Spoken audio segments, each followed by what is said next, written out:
If the city of Baltimore was a patient at a hospital, the prognosis would not be good.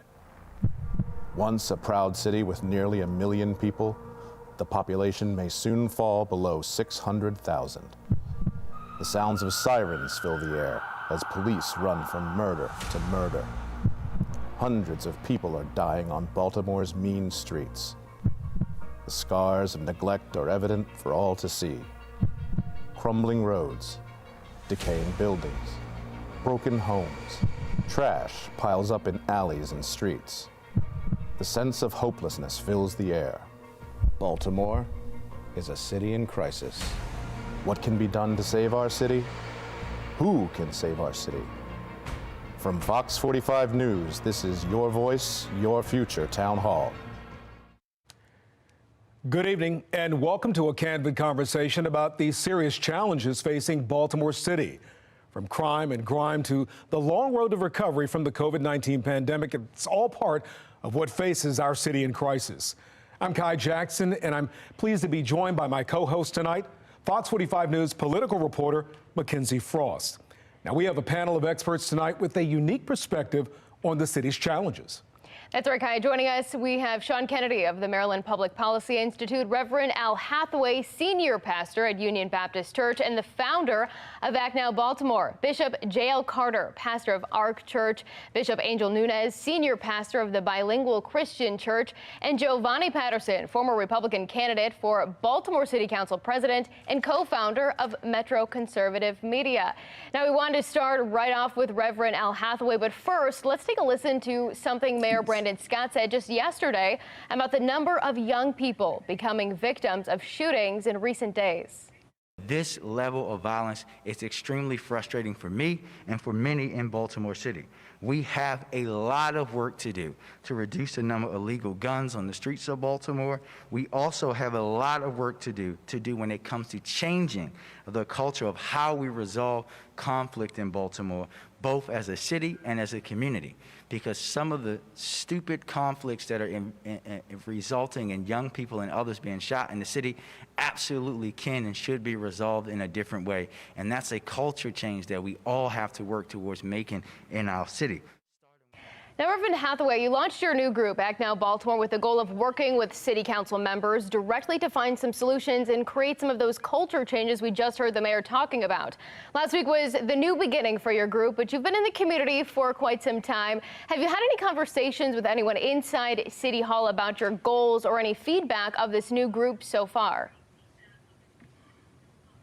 The first conversations that we are having are with people in the community. You must empower the people in the community. Just think about each of our city council districts. There are approximately 43,000 people in each of those districts. We need to communicate with them, and we are doing that now. We're sitting in our film groups. We're having conversations. We're listening to them. We're hearing their concerns and hearing their cries. As we bring that all together, we will approach each of our city council members, and we will also approach city leaders. Now, Reverend Hathaway, you said you're going out and talking to some of those community members directly, some of the concerns dealing with the crime rates, trash piling up. What do you think, where's this disconnect that we're seeing between the issues that the city council members know about and the community members are dealing with when it comes to finding solutions to really solving some of these problems? It is the disconnect. Just think about this. When we had the census, when it wasn't the self-interest of government to count the people that were in the neighborhoods, they had a whole hands-on deck, everybody going out, talking to people, find out who they were, what they are. Now, after they accomplished what they wanted, we still need that same energy, that same enthusiasm, talking to people now, because now we got to resolve the problems that impact our city. Reverend Al Hathaway, thank you so much. Kai, let's go over to you. Mackenzie and Reverend Hathaway, thank you very much. Let's bring in Bishop Angel Nunez at this time right now. First of all, Bishop Nunez, mucho gusto. Your church is on the east side of the city, and we know that there is a growing and vibrant Latino community in the city of Baltimore. Can you tell us what some of the biggest issues are facing some of your members, and what are some of the strategies you have to accomplish some of those challenges? Well, one of the biggest challenges that we have is obviously the language barrier, cultural barrier. Many of our people do not understand the system and the red tape that goes with it. And so what we do is we not only serve the community as far as a food bank and feeding families, but teaching the people how to navigate and being spokespersons to help connect one with the other so that we're able to reach and help the people. Our numbers are growing tremendously, but at the same time, our people need to be educated, and that's basically our assignment that we're doing at this moment. All right, let's bring in, thank you very much, Bishop Nunez. Let's also bring in at this time Bishop J.L. Carter for a moment.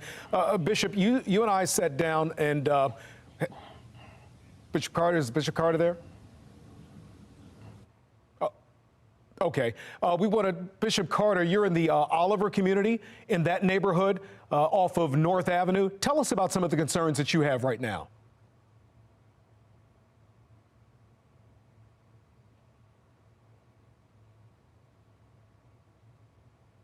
Avenue, a thoroughway in our city. And so, everybody is on North Avenue. It's a great community, but we have things such as just basic needs are not being met. We've got a food desert concern there. We've got persons who are unemployed. We've got kids who have nowhere to recreate and yet be safe. And I just think if we can address some of these basic needs, such as unemployment, such as spending time and commitment and investment in our kids, and that can go recreation as well as educational, because we need these after-school programs, before-school programs, just basic needs, we need to return back to that. Bishop Carter, it's Mackenzie Frost here. I know you and I spent some time together last week walking around your neighborhood, around the church, and you bring up schools, and I want to talk to you a little bit more about that, because we're seeing some of these school issues coming up recently, and some parents are concerned about their students falling behind in the classroom. And how can the church play a role in this education system and also work with city council members to reach the entire city and all of the students across Baltimore? Yeah, I think that's a great question. And what we've done as a church, we have partnered with the elementary school in our community. And that turns out to be Cecil Elementary, which happens to be a blue ribbon school. We partner with them, we work with the kids, we supply clothes, we supply, and that's all through the year. We supply book supplies, those kinds of things. We also have a mentoring program there as well, where we mentor young boys. So I just think as institutions like the church and other faith-based institutions make a commitment to go beyond the walls, we can get a chance to see some real change. Bishop Carter, thank you so much. Kai, let's toss it over to you. All right, Mackenzie, Bishop Carter, thank you very much. If you're just joining us, we're talking about ways to bring several groups together to help Baltimore City curb crime, also to help citizens connect with City Hall in a better way, also to make the city a safer, more desirable place for people and businesses to grow. Sean Kennedy is joining us right now. Sean is with the Maryland Public Policy Institute. Sean, thank you for joining us. Thank you. Yep, and we've seen, Sean, we've seen a combination of growth in Baltimore, somewhat of a dichotomy, if you will, and you're aware of this. Areas like Harbor Point growing, plans for Port Covington to grow, and yet the city's iconic Harbor Place is in receivership right now. Many of those businesses are gone. There's crime happening in Baltimore at alarming rates, people dying, and also a pandemic. What is it about Baltimore that makes it challenging for businesses to stay and be successful, and for people to turn around the problems that we're seeing? Fundamentally, Baltimore has a challenge that few other cities face, which is a deep and abiding fatalism, both amongst the business community and amongst the average rank-and-file residents, amongst even city employees, the police force, that nothing's going to get better and that all the promises that are made at election time will never be fulfilled, and this merry-go-round will continue. And because of that, nobody wants to put skin in the game. And in the case of economic opportunity, one of the big challenges for Baltimore is people need the notion that they'll be safe. and their property and their families would be safe to move in and to invest and to create jobs. And that precondition for economic growth is missing. So when we have these great programs like the Opportunity Zones program, which was brought in, and 42 different districts in Baltimore have been designated for it, you can't see investors say they're going to put their money where their mouth is when they don't think that their property and their investment's going to be secured. And that has a trickle-down effect, which is terrible for many of the communities the pastors come from, because they have individuals who want to contribute to the workforce and are in desperate straits that they want to provide for their families, and there aren't jobs for them to take.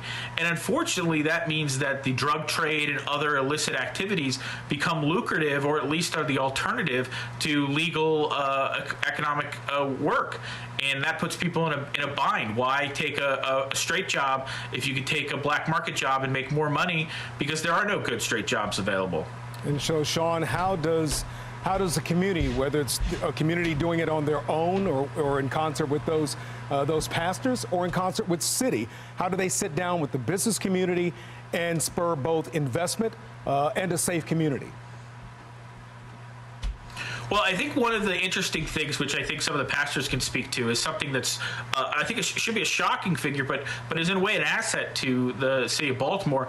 10,000 individuals, mostly men, come out of state prisons in Maryland every year back into the city of Baltimore. Currently, there are about 7,500 Baltimore residents currently incarcerated and 20,000 on parole.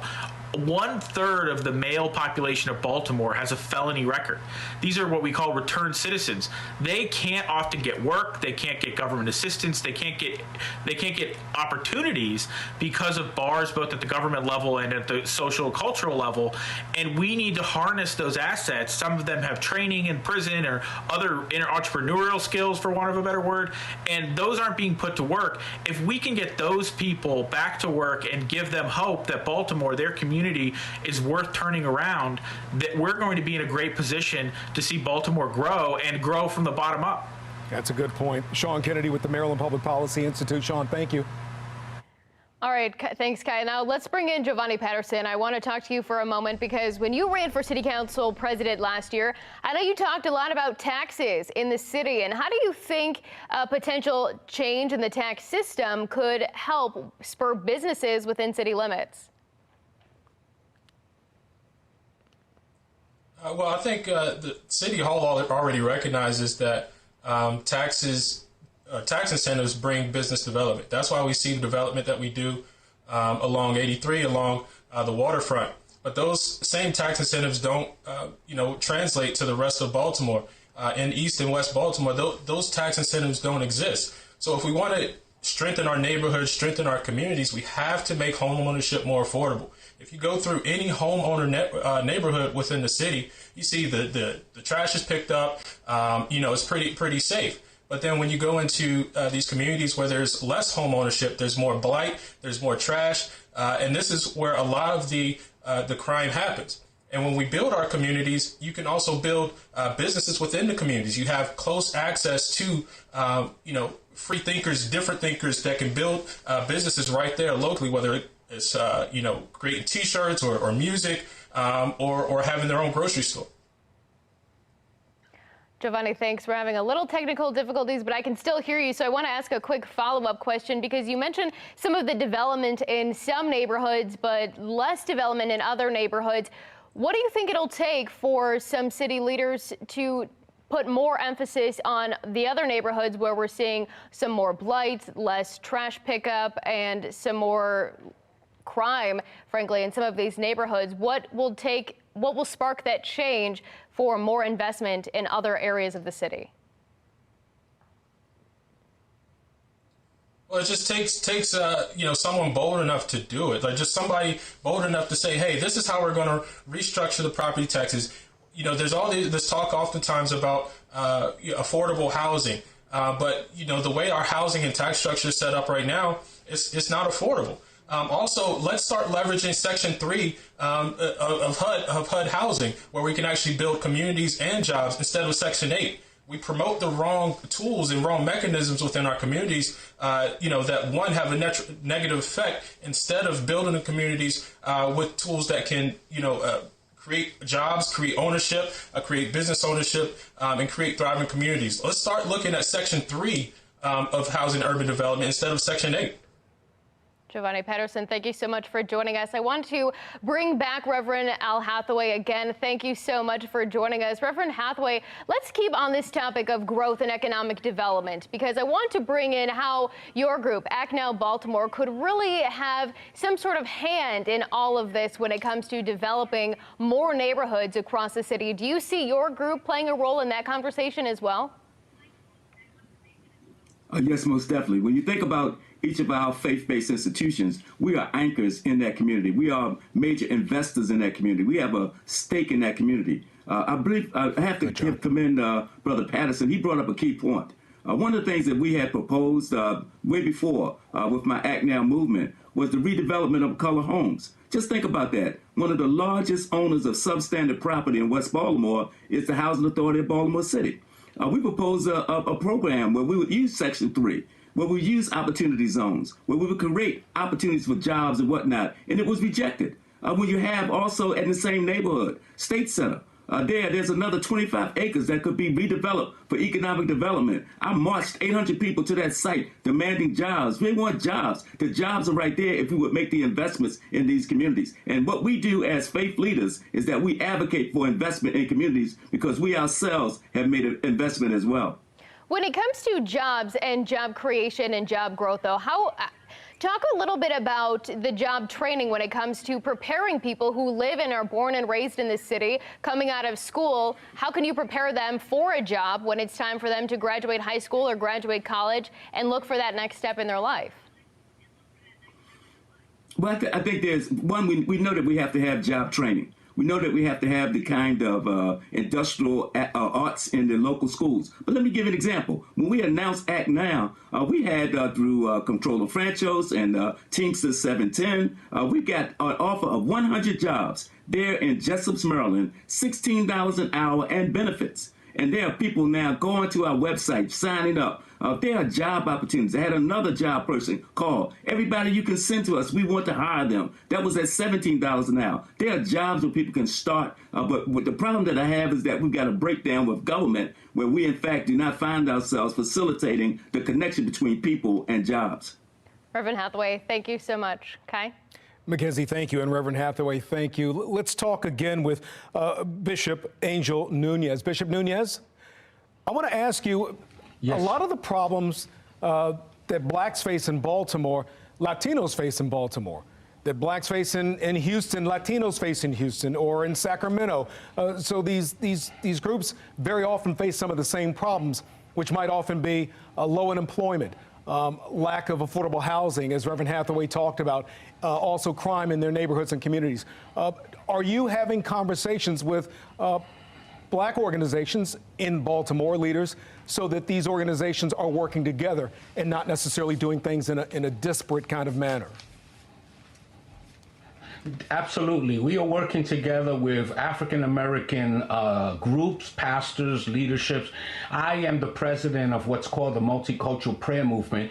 We represent over 600 churches in the Mid-Atlantic region, many of them in the Baltimore region.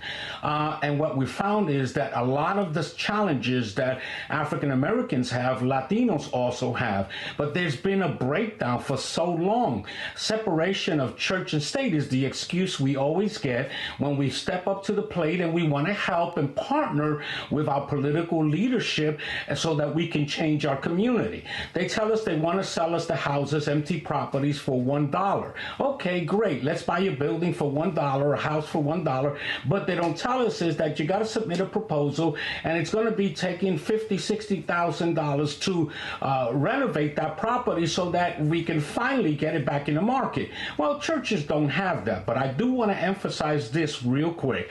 In our churches, we have ex-drug dealers, we got ex-prostitutes, we got gang members that were in many gangs, many people with violence and living all kinds of lives. And by the grace of God, we've been able to change those lives around. Those numbers don't come out in statistics, but let me tell you, we are doing the job. And so what we want to do is we want to give that message of hope. If we can partner with our city officials and other community business leaders, we will be able to turn Baltimore around, because the church is the one that has the message of hope in this hour.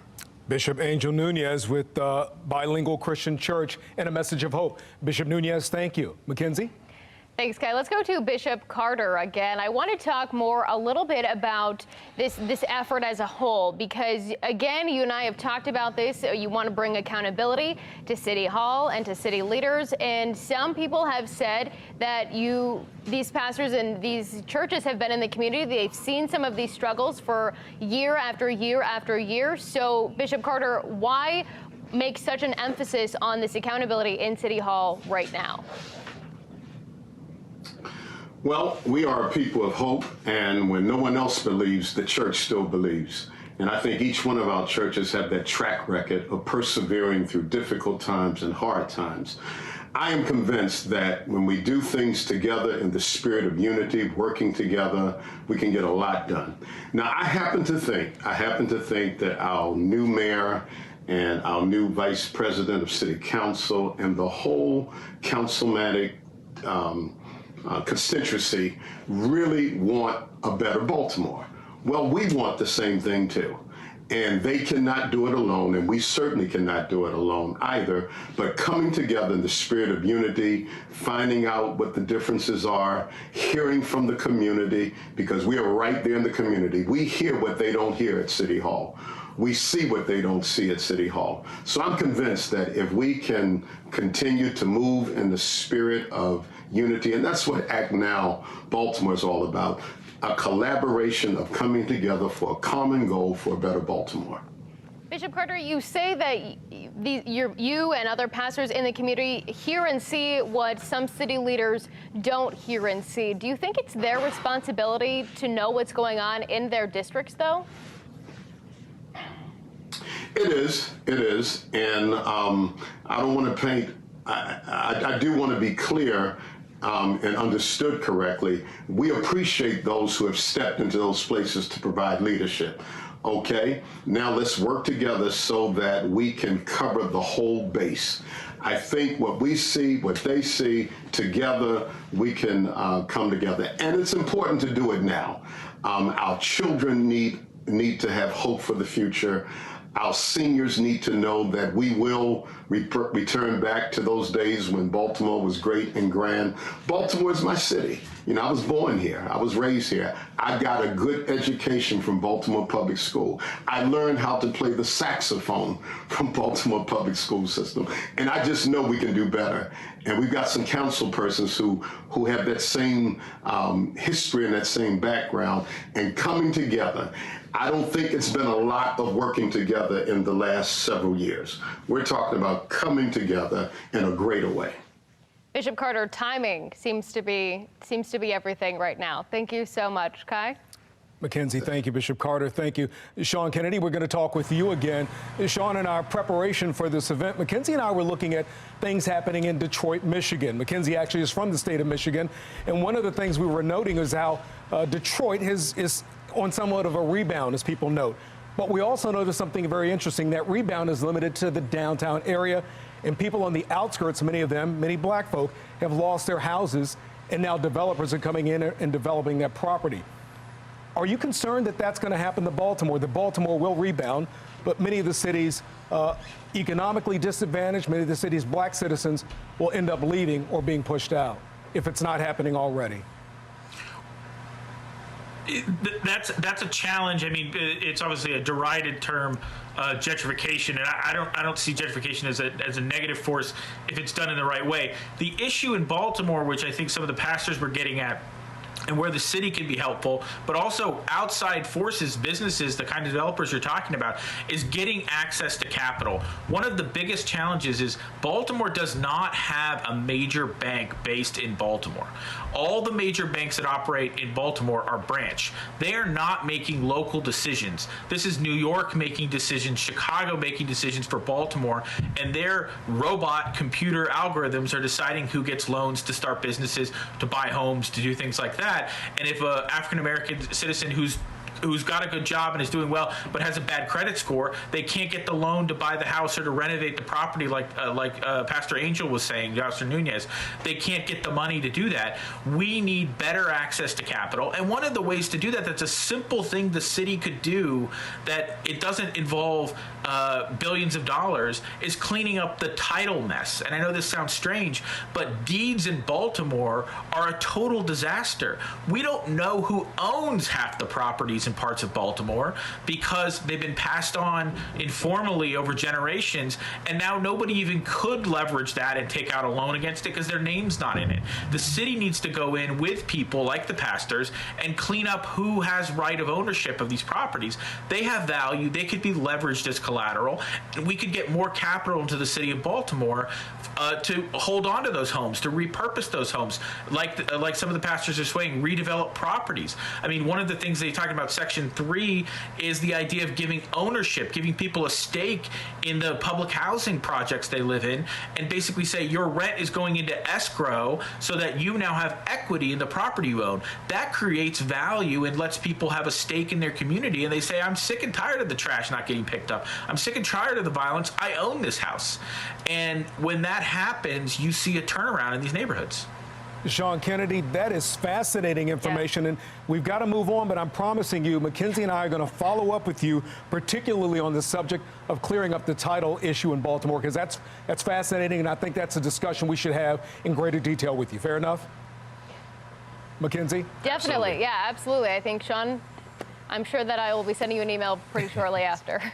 All right, I want to bring in Giovanni Patterson really quickly one more time. I want to briefly talk to you about some of these issues when it comes to home ownership. Do you think that that could really be part of the key to making sure people have a stake in this game? They feel connected to the city, and they also feel invested in making sure that their street, their neighborhood, and the city itself turns around?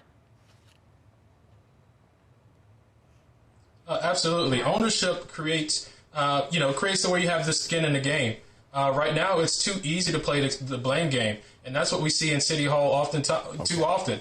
It's always someone else's fault. When these people get office in whether it's the mayor or city council, they say, hey, I still don't have the power to do what I need to do.